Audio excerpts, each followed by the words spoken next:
Mesdames et messieurs, bonjour, soyez les bienvenus pour cette nouvelle édition de notre journal de 15 h à la une dans l'actualité. À la une dans l'actualité nationale, le chef de l'État, son Excellence Ismaël Omar Guelleh, a participé à la conférence des Nations Unies sur le climat à Dubaï qui s'est tenue hier. Et enfin, dans l'actualité internationale au Proche-Orient, intense bombardement dans la bande de Gaza après la fin des trêves en Palestine. C'était les titres. Merci si vous nous rejoignez.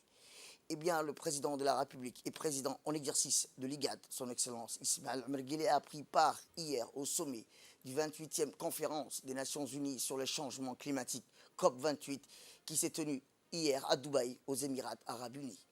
Le centre d'exhibition international de Dubaï a accueilli plus de 160 dirigeants mondiaux ainsi que des milliers de représentants du secteur privé, des scientifiques, des ONG pour discuter des actions à mettre en œuvre face au réchauffement climatique.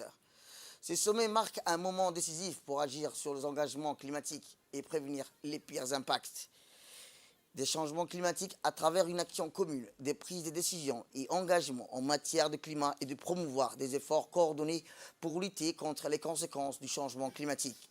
Il est important de souligner que la République de Djibouti est alignée sur ses objectifs climatiques à travers des projets énergie renouvelable et les constructions d'infrastructures dédiées comme l'Observatoire régional pour la recherche sur l'environnement et le climat. Les pays ambitionnent à atteindre 100% d'énergie propre d'ici 2030. La COP de cette année marque la conclusion du bilan mondial, qui est la première évaluation des progrès mondiaux dans la mise en œuvre de l'accord de Paris de 2015, en vue de limiter la hausse de température à 1,5 degré Celsius d'ici la fin du siècle. Le premier rapport reconnaît que les pays doivent élaborer des plans pour un avenir zéro net, émission que le passage aux énergies propres s'accélère, mais il indique la nécessité d'accélérer la transition rapide pour limiter le réchauffement dans le cadre des ambitions actuelles. Ce rapport, publié par l'ONU Climat, montre que les plans d'action nationaux actuels sur le climat, connus sous le nom de contribution nationale, permettent de réduire collectivement les émissions de gaz à effet de serre de 2% par rapport au niveau de 2019.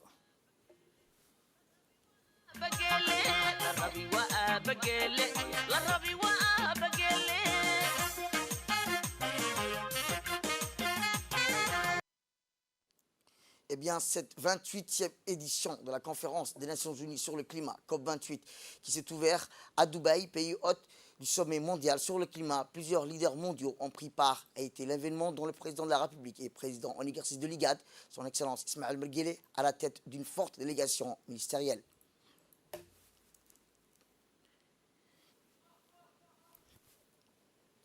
Trouver de nouveaux termes adoptés sur la transition énergétique, promouvoir les énergies renouvelables, réduire les énergies fossiles, qui est une transition cruciale pour réussir à limiter le réchauffement, pour réussir et on score à 1,5 degré par rapport à l'ère pré-industrielle.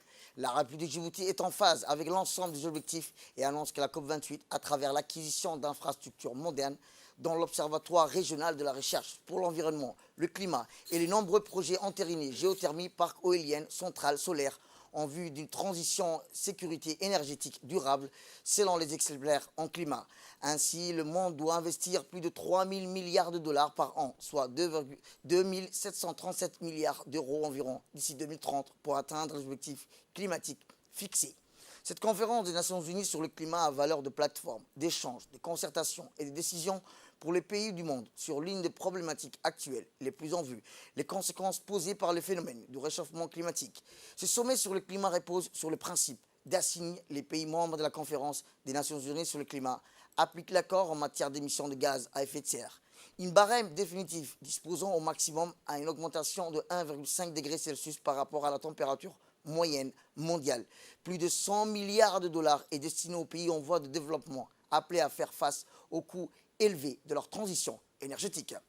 Eh bien, le chef de l'État, son Excellence Ismaël Omar Guelleh, a dédié son premier volet de son intervention au récit général des dispositions prises par la République de Djibouti en vue de conformer à un processus efficient de transition énergétique. Écoutons son Excellence le président de la République avec Hussein Aoulet. Bismillahirrahmanirrahim. His Highness Mohammed bin Zayed Al Nahyan, President of the United Arab Emirates and President of COP28, Excellencies, Heads of States and Governments, Mr. Secretary General of the United Nations. Mesdames et messieurs, permettez-moi tout d'abord de remercier Son Altesse Mohammed bin Zayed Al Nahyan, président des Émirats arabes unis et président de la COP 28, ainsi que le peuple émirati fraternel, pour l'accueil chaleureux qui nous a été réservé depuis notre arrivée dans cette charmante ville de Dubaï. J'aimerais également exprimer mes remerciements à M. Simon Stiel, le secrétaire exécutif de la Convention, pour les arrangements exceptionnels mis en place pour faciliter notre travail au cours de cette conférence. Enfin, la République de Djibouti soutient pleinement les déclarations faites par le président de la Zambie au nom de l'Afrique et le président de Cuba au nom du groupe des 77 et de la Chine. Votre Altesse, nous nous retrouvons dans une nouvelle ère, l'ère de l'ébullition mondiale, où les conséquences du changement climatique deviennent de plus en plus graves. Le secrétaire général des Nations Unies, M. Antonio Guterres, a bien saisi l'ampleur de l'urgence climatique. Des vagues de chaleur, des méga incendies, de sécheresses et des inondations se produisent avec une fréquence alarmante, servant de rappel constant de la nécessité d'une action urgente. En 2023, les températures en Chine ont atteint 52 degrés Celsius, tandis que la Californie a connu des températures torrides de 56 degrés Celsius. De méga incendies dévastateurs ont ravagé la forêt canadienne et la Libye a souffert d'inondations meurtrières, entraînant plus de 14 000 décès tragiques. Il est évident que personne n'est immunisé contre l'impact du changement climatique et les dommages infligés à notre planète jusqu'à présent sont irréversibles. Cependant, malgré 8 années écoulées depuis l'accord de Paris, nos débats sur le climat continuent d'être entachés par les mêmes divisions. Bien que l'Afrique ait contribué le moins à l'état actuel de la détérioration climatique, nous restons fermes dans notre engagement à atténuer son impact. Cependant, nous nous retrouvons souvent à financer nos projets par les pieds de dette, tandis que les financements promis pour l'adaptation au changement climatique, tels qu'indiqués dans l'accord de Paris, restent insuffisants. Nous croyons fermement que les nations développées doivent respecter leurs engagements, en particulier en ce qui concerne la fourniture de financements adéquats pour l'adaptation au changement climatique, la prise en compte de pertes et dommages et la garantie d'une transition juste. Le principe des responsabilités communes mais différenciées devrait être contraignant. Eh bien, dans un second temps, le chef de l'État a alerté sur le fait que le réchauffement climatique et le lot de paupérisation qu'il entraîne dans son sillage, notamment l'arrivée des migrants fuyant les sécheresses et les conflits régionaux, compromettent à l'échelle des États les projections et les équilibres des systèmes de santé publique. Réécoutons le chef de l'État, son Excellence Ismaël Omar Guelleh. In accordance with our national determined contribution, Votre Altesse, conformément à notre contribution déterminée au niveau national, Djibouti a accompli des progrès significatifs dans la réduction des émissions depuis la mise en œuvre de l'interconnexion électrique avec l'Éthiopie il y a plus d'une décennie. Nous avons récemment inauguré une centrale éolienne de 60 MW pour renforcer notre production nationale d'électricité et avons des projets de construction d'une centrale solaire visant à atteindre une énergie entièrement propre d'ici 2035. De plus, nous avons établi l'Observatoire régional de recherche sur l'environnement et le climat à Djibouti en partenariat avec l'Agence internationale de l'énergie atomique. Cet observatoire utilisera des méthodes de recherche innovantes pour éclairer les décisions politiques en matière d'adaptation au climat et de résilience, non seulement à Djibouti, mais aussi dans la région élargie. Le changement climatique est une question complexe, impactant la société et l'économie, exacerbant les inégalités et entravant le développement du capital humain. Pour relever ces défis, Djibouti a mis en œuvre une stratégie de protection sociale d'adaptation à la crise pour renforcer la résilience des ménages touchés par le changement climatique. De plus, la convergence du changement climatique et l'arrivée des migrants fuyant les sécheresses et les conflits régionaux ont mis une pression significative sur notre système de santé, déjà affaibli par la pandémie de Covid-19. Nous avons constaté des changements dans l'épidémiologie des maladies infectieuses, l'émergence de nouveaux virus provoquant des fièvres inexpliquées et la présence endémique de vecteurs du paludisme, même pendant la chaleur intense de l'été djiboutien. Pour lutter efficacement contre les propagations du paludisme, nous avons investi dans la technologie des transmissions génétiques pour étudier l'accouplement des moustiques anopheles mâles génétiquement modifiés avec des femelles sauvages. Ces défis vont au-delà du Djibouti, exigeant un effort collaboratif pour adopter les concepts de One Health.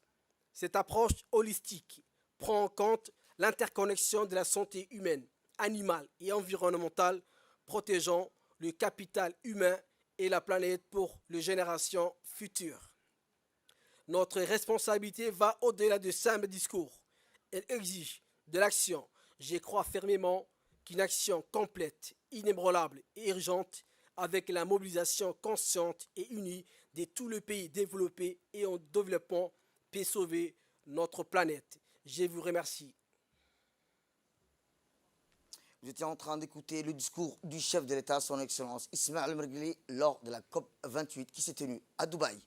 On reste toujours à Dubaï, où le secrétaire général de l'Organisation des Nations Unies, Antonio Guterres, a plaidé hier à Dubaï pour une justice climatique pour les pays en voie de développement. La justice climatique est attendue depuis longtemps, particulièrement pour les pays en voie de développement dévastés par des catastrophes qui ne l'ont pas provoqué, a-t-il dit. L'ouverture de ce sommet mondial sur l'action climatique sous son acronyme COP28 en présence du président de la conférence, Dr Sultan Ahmed, et de plusieurs dirigeants du monde, il a indiqué que les coûts d'emprunt exorbitants bloquent leur plan d'action climatique et le soutien est bien trop insuffisant.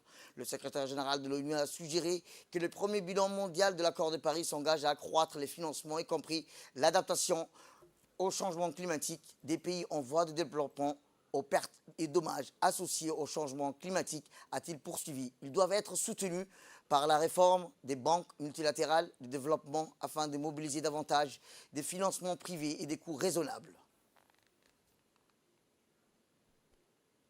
Direction la France, plus précisément à Monaco, la principauté où l'ambassadeur de la République de Djibouti, accrédité en principauté de Monaco avec résidence en France, M. Aïd Moussa Yahya, s'est rendu à Monaco pour une visite de travail de 24 heures, durant laquelle il a été reçu tour à tour par M. Christophe Steiner, directeur de cabinet du prince souverain Albert de Monaco, par l'ancien ministre et ancien directeur de cabinet de M. Laurent Asselmi, président de l'Académie de la mer de Monaco, nouvelle institution créée par le souverain au mois de juillet.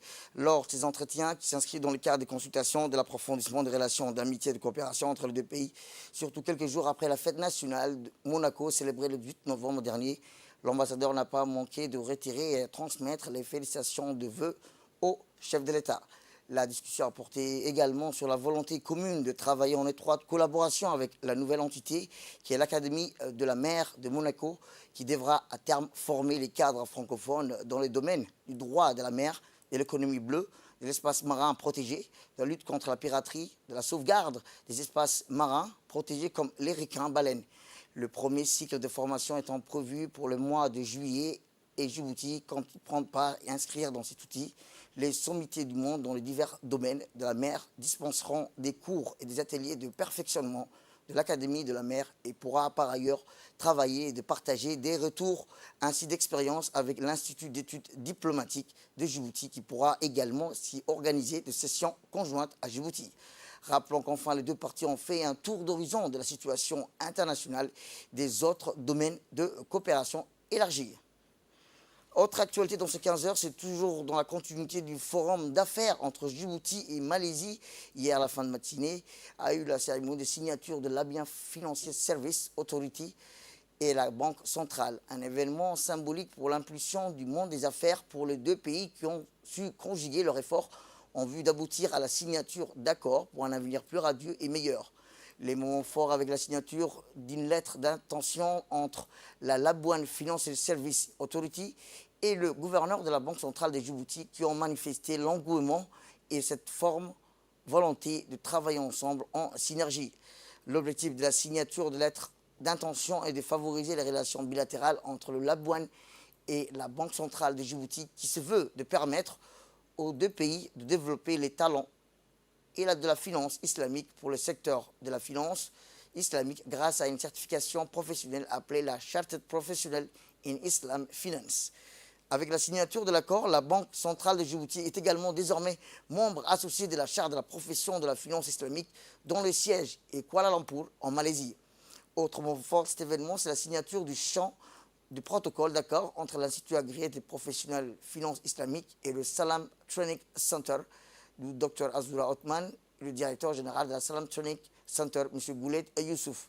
Rappelons que la signature du protocole d'accord de Salam Training Center est de s'associer à la délivrance de la certification professionnelle à Djibouti et en Afrique de l'Est. La large délégation d'affaires de la Malaisie a donc visité Djibouti et y séjourne actuellement. Et ils ont eu l'opportunité de voir toutes les potentialités du pays, toutes les facilités. Et ils sont convaincus que Djibouti est une plateforme d'échange. Ils sont convaincus que Djibouti est un hub pour toute l'Afrique, que c'est le portail de l'Afrique. Un pays qui relie l'Afrique, l'Asie et l'Europe avec toutes ces infrastructures modernes, portières, télécommunications, ferroviaires et autres. Et aussi des avantages comparatifs structurels comme la nature de notre monnaie qui est en parité fixe avec le dollar américain, ce qui évite aux investisseurs les risques de l'inflation qui constituent la peur bleue des investisseurs. Et nous espérons que ces forums, ces assises vont aboutir donc à l'augmentation significative des investissements malaisiens dans notre pays. Eh bien, pour plus de précisions, écoutons le gouverneur de la Banque centrale. Nous avons signé des conventions avec l'autorité de régulation des institutions financières malaisiennes, la WAN, et avec une structure qui regroupe les centres de formation de toute la finance islamique en Malaisie, qui sont regroupés à travers une structure qui veulent divulguer les connaissances de la finance islamique à travers le monde. Comme vous savez, nous avons aussi des centres de formation de la finance islamique à Djibouti. Et ce mémorandum que nous venons de signer servira de support légal pour échanger à la fois les connaissances et les informations relatives à la finance islamique à Djibouti. La principale différence, c'est que les banques islamiques ne peuvent pas pratiquer les intérêts. La principale différence, c'est ça. Mais par contre, les deux financent l'économie et utilisent des outils différents qui sont essentiellement basés sur les risques qui sont liés au métier. Ce partenariat va renforcer la stratégie, la vision, le développement de la finance islamique à Djibouti. Cette collaboration et ce forum permettra aux opérateurs de la place de tisser des liens avec leurs partenaires malaisiens. La Malaisie, c'est un grand pays, une grosse économie qui a une bonne évolution, qui a une expertise reconnue sur le plan mondial pour la finance islamique. Donc Djibouti est tout honoré de participer à des forums et d'avoir pu accueillir à Djibouti cette forte délégation d'une trentaine de personnes. Tout à fait autre chose cette fois-ci. Le chef d'état-major général des armées, le général de corps d'armée, le chef Ibrahim, s'est rendu à la caserne de la garde-côte à Dourali, accueilli avec les honneurs par le commandant de la garde-côte djiboutienne, le colonel Ouass Omar Bokré. L'arrivée dispositif de prise d'armes autour du grand rapport du site de Dourali a marqué le début de cette inspection.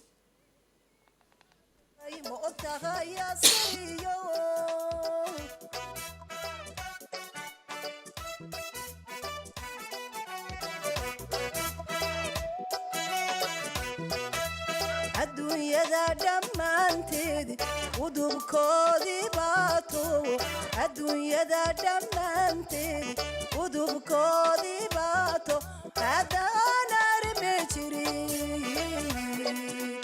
odayada gaboobiyo ubadkiyo haweenkiyo oryuguma seexdeen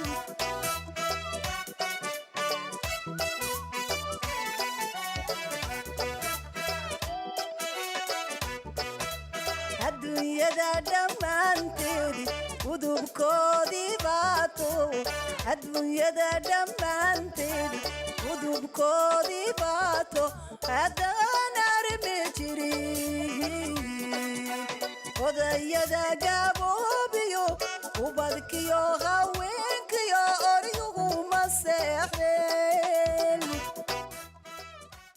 Par la suite, le général et le haut cadre des forces de défense et de sécurité ont participé à une séance dédiée aux enseignements tirés du hadith et les chers présentés ont partagé des réflexions profondes sur le principe moral et spirituel, renforçant ainsi les valeurs intrinsèques au sein des forces de défense et de sécurité.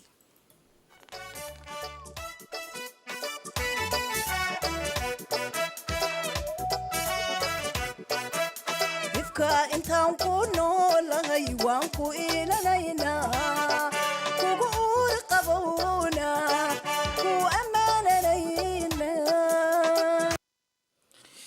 Eh bien, dans un esprit de guidance spirituelle, le grand cheikh a souligné l'importance de promulguer la religion partout à Djibouti avec une attention particulière portée à son enracinement au sein des casernes.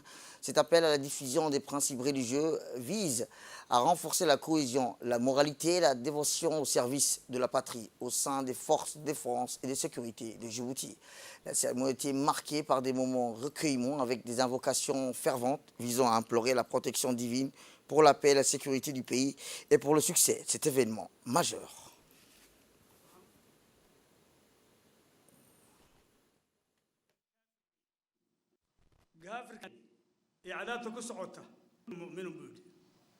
يا أرحم الراحمين اللهم باركنا في مدينتنا اللهم باركنا في مدنا اللهم باركنا في ثمرنا اللهم باركنا في ساعنا اللهم باركنا فيما أعطيتنا يا أرحم الراحمين اللهم عليك بأعدائنا اللهم عليك بأعدائنا اللهم عليك بأعدائنا اللهم من كادنا فكده ومن عادنا فعده يا أرحم الراحمين اللهم عليك باليهود وأتباع اليهود وحلفاء اليهود اللهم دمر ديارهم شتت شملهم فرغ جمعهم اللهم احصهم عددا واقتلهم بددا ولا تغادر منهم احدا اللهم اضرب وجوههم واكل سلاحهم يا اللهم اعمي ابصارهم وشد على قلوبهم فلا يؤمنون حتى يروا العذاب الاليم يا رب العالمين اللهم لا ترفع لهم رايه اللهم لا ترفع لهم رايه اللهم لا ترفع لهم رايه ولا تجعل لهم جماعه يا ارحم الراحمين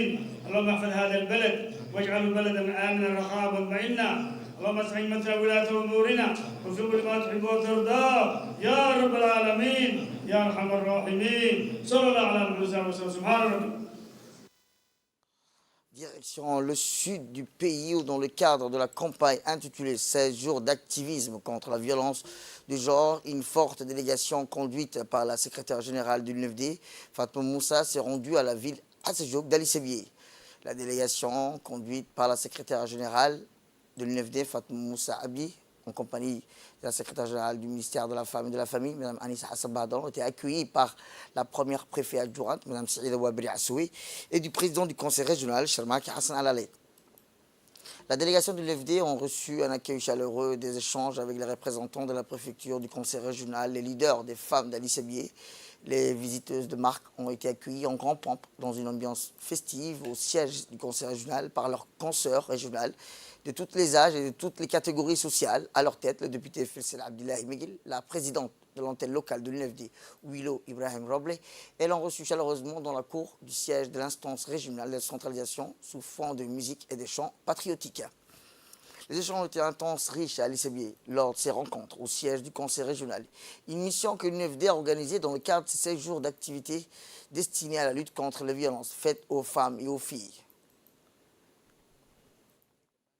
Eh bien, lors d'une prise de parole, la secrétaire générale, Fatma Moussa, a remercié la population pour l'accueil chaleureux de la visite à la ville d'Ali Sebié. Elle a transmis les salutations de la première dame, Mme Khadra Mohamed Haïd, qui a pensé à la population dans le cadre de 16 jours d'activité lutter contre les violences faites aux femmes et aux filles. Autre actualité dans ce 15 heures, c'est aussi l'autorité intergouvernementale pour le développement qui a organisé en collaboration avec l'Union européenne et l'UNEPSE une réunion régionale de clôture du projet du programme de riposte à la Covid-19 de l'Union européenne et de l'IGAD. Cette réunion régionale de 2 jours qui s'est tenue au Sunhill d'Arta à Djibouti a fourni des orientations stratégiques sur les questions politiques, opérationnelles, assurant les complémentarités et la cohérence du projet avec les efforts et les priorités nationales et régionales.